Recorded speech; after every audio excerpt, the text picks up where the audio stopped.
सोडते, सोड. काय करायची गरज नाही. दादा काय झालं मला सांगशील का तू? तू तू प्लीज शांत हो दे. काय झालं? तू का चिडलायस एवढा? ती मुलगी माझ्यावर आरोप करते. माहित काय तिला माझ्या आणि अंबिकाबद्दल? दादा प्लीज शांत हो. अथर्व काम तुमचं. अथर्व मला मान्य आहे मीरा जे बोलली आहे ते चुकीचं आहे, पण प्लीज तू ती गोष्ट मनाला लावून घेऊ नकोस. अथर्व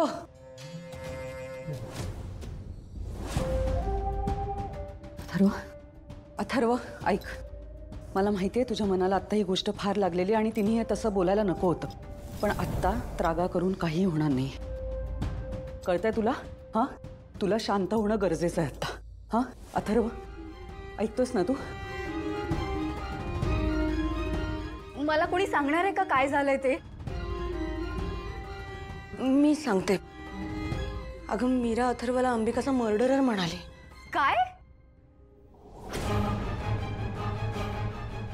अगं हो, तिला असं वाटतंय की घरात कोणी नसताना अथर्वने अंबिकाला मारण्याचा प्लॅन केला. हे बोलणारी ती मीरा कोण आहे? थांब, मी आता जाऊन तिलाही विचारते. अनन्या थांब. आई अगं तू. अनन्या, यात तिचा काही दोष नाहीये. अगं पण ती अशी बोल. अनन्या, वेदानी काढलेलं चित्र तिने पाहिलं आणि म्हणून तिचा गैरसमज झाला आणि ते होणं साहजिक आहे आत्ता. अगं पण हो मॅडम, पण खरं जाणून घेण्या अगोदर ती असं अथर्वला कसं ब्लेम करू शकते? आत्ता काही दिवसा अगोदर आली आहे ती. मला मान्य आहे की तिने वेदाची काळजी घेतली आहे, वेदाचा जीव वाचवलाय, पण म्हणून काय असं ब्लेम करायचं? नात्याची ना रक्ताची ती मीरा. मॅडम मला असं वाटतंय की त्या मीराला आपण घरात ठेवता कामा नये. ती घरात असली तर अजून प्रॉब्लेम्स क्रिएट होतील. माया, जेव्हा एखाद्या माणसाचा गैरसमज होतो तेव्हा त्याला थोडासा वेळ देणं गरजेचं असतं, कळलं? आणि आत्ता तिने जो समज करून घेतलेला आहे त्या गोष्टीवरती तिचा ठाम विश्वास आहे आणि या क्षणाला तिला कोणीही समजावू शकत नाही. त्यामुळे तिला थोडा वेळ देणं गरजेचं आहे.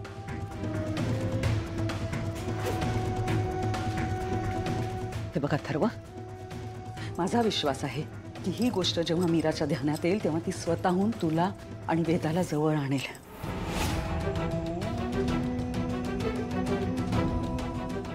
तुझा आहे ना विश्वास माझ्यावर? हां,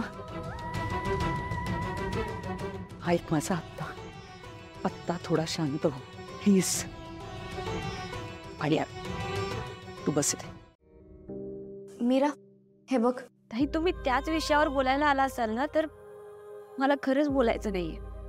अगं त्यासाठी मी नाही कसं ताई, तुम्हालाही माहिती आहे ना की लहान मुलं खोटं बोलत नाहीत. वेदाला जे दिसलं तेच तिच्या मनात आहे आणि तेच त्या कागदावर उतरलं असणार. पण तरी सुद्धा तुम्हाला सगळ्यांना जर असं वाटत असेल की माझं चुकतंय तर मी माफी मागायला तयार आहे. मीरा, मला बोलू देणार आहेस का तू? तुझ्या काकांचा फोन आलाय त्यासाठीच आली आहे मी. काकांचा फोन? हो अगं, त्या दिवशी तू माझ्या फोनवरून कॉल केला होतास ना, सो त्यांच्याकडे नंबर होता, त्यांनी आता फोन केलाय. घे बोल त्यांच्याशी. पण इतक्या रात्री काकांचा फोन? तू बोल तर. हा, हॅलो काका. मीरा ताई. श्रद्धा, आणि तू रडतेस? सगळं ठीक आहे ना तिथे? मला सांग काका कुठे आहेत? ताई आम्ही रस्त्यावर आलो.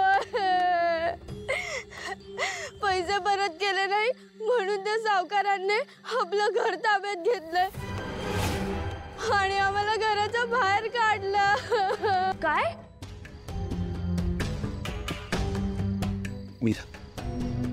मीरा. काका तुम्ही काळजी करू नका, मी लगेच निघते. हा अगं आमचं काही होऊ दे मीरा, पण तू पुन्हा या गावात येऊ नकोस. अगं तो रंगराज अजूनही राग धरून आहे तुझ्यावर. मी तुला यातलं काही कळू देणार नव्हतं, पण श्रद्धाने मला न सांगता तुला फोन केला. ऐक माझं, तू नको येऊस बाळा. काका मी येते आणि माझ्यामुळे तुम्हाला घराबाहेर यावं लागलं. हे बघा, मी इथे शांत नाही बसू शकणार. मी लगेच निघते. हा काका, तुम्ही अजिबात काळजी करू नका. तुमचा फोन.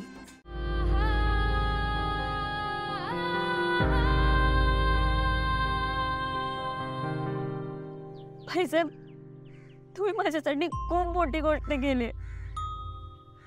तुमचे खूप खूप आभार.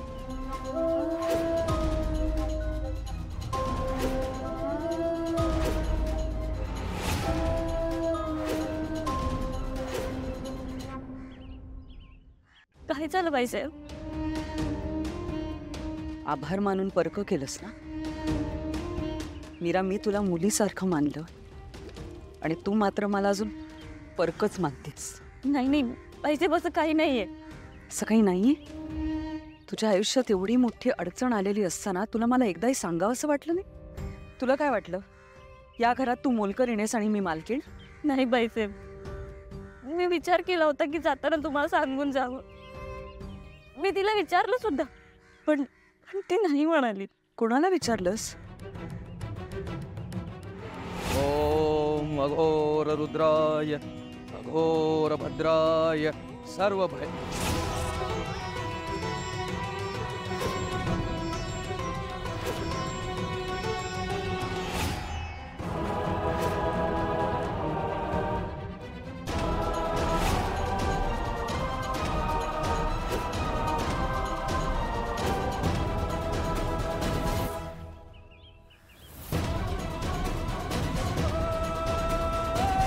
हिला